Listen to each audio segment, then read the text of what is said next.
Tahu. Pernah dengar? Tahu. Tahu dong. Nggak tahu banyak sih. Nggak terlalu ngulik sejarah soalnya. Itu tuh peristiwa di mana golongan muda nyulik Soekarno-Hatta untuk memaksa mereka proklamasi secepatnya. Penculikan Soekarno dan Hatta yang dilakukan oleh beberapa pemuda.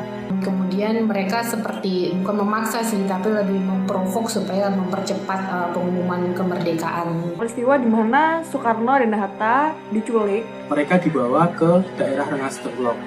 Untuk apa? Mendesak untuk proses kemerdekaan Indonesia.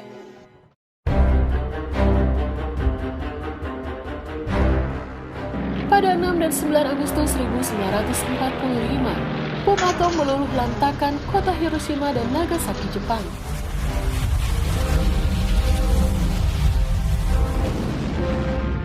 Kehancuran dua kota ini mengakibatkan kelumpuhan kondisi politik dan ekonomi Jepang.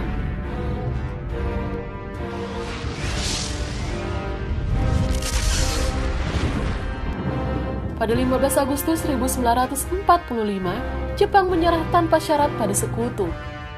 Kaisar Hirohito tampil di Radio Nasional Jepang pertama kalinya mengumumkan Jepang menyerah.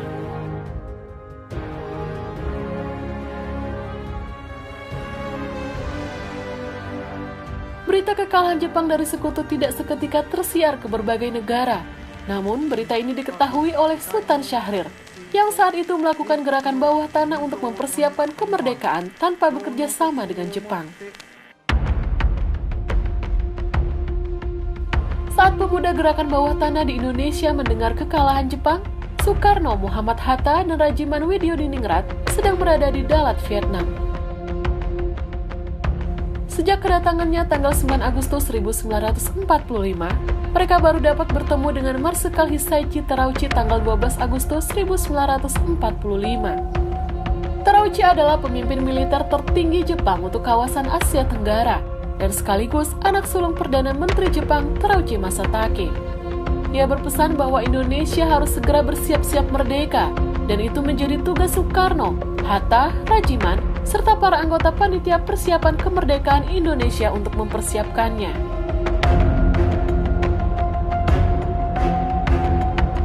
Pada kesempatan itu pula, Terauchi menyampaikan rincian 21 anggota PPKI yang telah disusun oleh pemerintah Dai Nippon. 14 Agustus 1945, rombongan dari Vietnam sore hari tiba di Indonesia. Mereka disambut Chairul Saleh, Asmara Hadi, H.M. Hanafi, Sudiro, S.K. Trimurti, dan Sayuti Melik. Ada beberapa kekuatan pemuda di Jakarta mendesak agar proklamasi segera diadakan. Mereka mencegatnya di sekitar Kemayoran, Jakarta, meminta kepada Bung Karno dan sekaligus memberitahu kepada Bung Karno bahwa Jepang sudah menyerah hari itu. Dan saya yakin Bung tidak diberitahu oleh Jenderal Terauchi, kata Chairul Saleh pada saat itu seperti itu. Tetapi pada saat itu Bung Karno mungkin karena situasi pada saat itu mungkin ada orang-orang Jepang juga di situ, tidak begitu mengindahkan saran dari para pemuda itu. Dia hanya mengatakan bahwa pembicaraan seperti ini tidak bisa dilakukan di sini. Kita harus membicarakan di tempat lain. Lalu pergi Bung Hatta dan Bung Karno. 15 Agustus 1945, Sultan Syahrir bertemu dengan Soekarno dan Hatta. Ia membicarakan soal detik-detik kemerdekaan. Namun Soekarno dan Hatta masih satu suara bahwa ada prosedur untuk kemerdekaan. Malam harinya para pemuda dari kelompok Menteng 31, antara lain Chairul Saleh, Johar Nur, Abu Bakar Lubis, Armansyah, dan Subadio Sastro Satomo berkumpul di belakang Eijkman Institute. Kali ini Wikana turut serta bersama Aidit. Mereka kembali membahas rencana proklamasi kemerdekaan Indonesia. Muncul keinginan untuk membuat Soekarno dan Hatta itu clear dari pengaruh Jepang.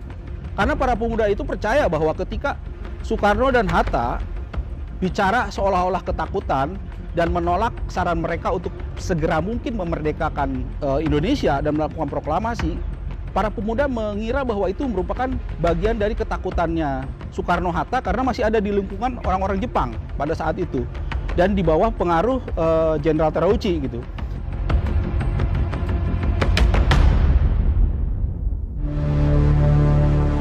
Pada pukul 11 diputuskan untuk mengirim perwakilan pemuda menemui Bung Karno dan Bung Hatta. Wikana dipilih menjadi ketua utusan sekaligus juru bicara untuk bertemu Soekarno di Jalan Pegangsaan Timur nomor 56, didampingi Hairul Saleh, Subadio Sastro Satomo, Suroto Kunto, dan Ahmad Aidit. Setelah menjelaskan maksud kedatangannya, Wikana mulai melobi Bung Karno untuk segera memerdekakan Indonesia. Mereka berdebat keras, bahkan Soekarno sempat marah kepada Wikana.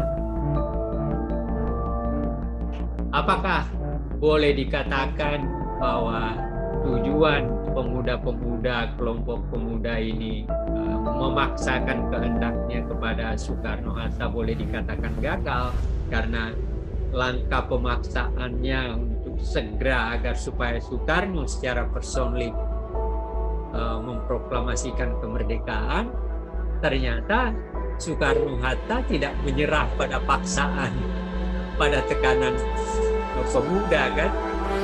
Soekarno tetap bertahan. Tapi bagi Soekarno juga sebenarnya Soekarno-Hatta kalau membaca buku ini sepakat terhadap mempercepat proklamasi itu. Menjelang sahur pukul 1.30 dini hari, lobi Wikana pun gagal.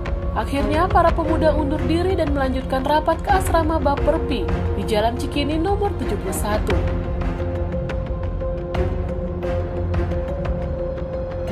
Gagal melobi di Pegangsaan, para pemuda kembali merapatkan barisan. Mereka memutuskan kemerdekaan harus dinyatakan sendiri oleh rakyat. Jangan menunggu kemerdekaan dari Jepang. Para pemuda berencana untuk menjauhkan Soekarno-Hatta dari tangan Jepang dan membawanya keluar Jakarta.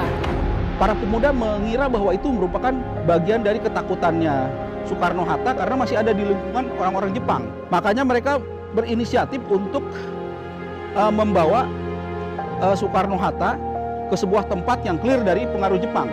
Maka dipilihlah Rengas Dengklok sebagai tempat yang dianggap clear untuk mendiskusikan dan mendesak kembali Soekarno-Hatta agar segera mungkin melakukan proklamasi. 16 Agustus 1945, para pemuda pada dini hari meluncur dari Cikini Raya dengan membawa 2 mobil untuk membawa Soekarno dan Hatta ke Rengas Dengklok. Mereka menjemput Hatta terlebih dahulu, baru menuju ke rumah Soekarno di Pegangsaan Timur.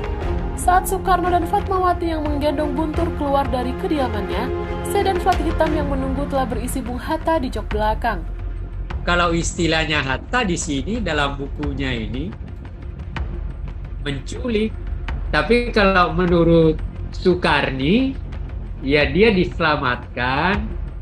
Kedua beliau ini kan dianggap memiliki posisi yang sangat penting. Nah, kekhawatiran Soekarni, kalau terjadi kericuhan, Jepang bisa mencelakai Soekarno-Hatta.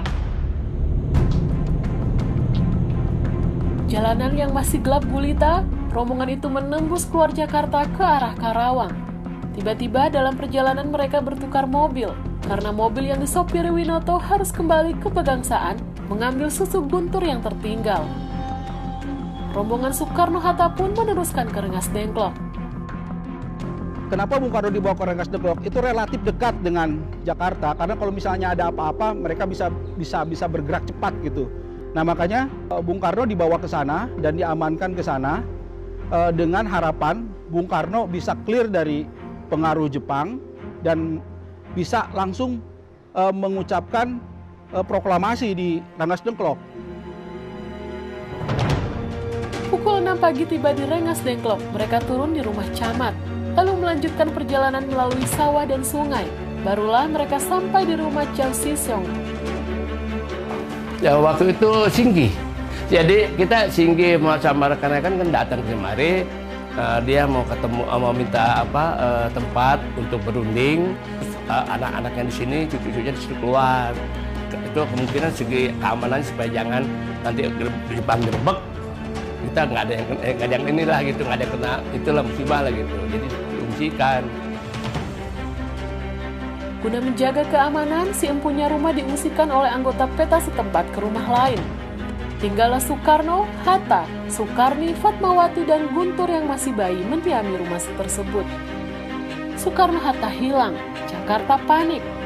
Dampak politik yang mungkin diharapkan oleh Syahrir CS dengan penculikan Soekarno, Hatta, bahwa mereka akan mendapatkan dukungan yang lebih besar. Tapi ternyata juga enggak kan. Pada akhirnya yang menentukan tetap Soekarno-Hatta gitu.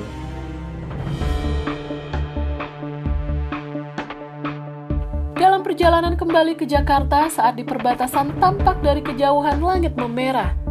Mereka melihat langit di atas kalender itu merah gitu. Soekarno langsung teriak, inilah revolusi. Jakarta sudah mulai berevolusi, Bung harus lihat ini. Ya, Soekarno diam saja, tapi ketika pas bergerak menuju arah itu ternyata sumber api itu bukan dari arah Jakarta, bukan dari kerusuhan, tetapi dari seorang petani yang sedang membakar rerumputan untuk membuat sawah baru gitu ya. Bung Karno langsung meledek, inilah yang kamu sebut sebagai revolusi Soekarni. Ini bukan revolusi pemuda, ini hanya seorang marhainis yang sedang membakar rerumputan, dia bilang gitu. Dalam proses menuju kepada proklamasi, ada hal-hal yang sebenarnya sangat manusiawi, seperti tujuan Soekarni atau pemuda pada umumnya, tetapi di tengah jalan ada sesuatu yang lucu dengan asap itu. Itu dalam rangka revolusi loh. Pukul 8 malam mereka pun tiba di Miyakodori, kediaman Hatta. Soekarno dan Hatta lanjut menuju rumah Laksamana Maeda dan bermusyawarah soal proklamasi.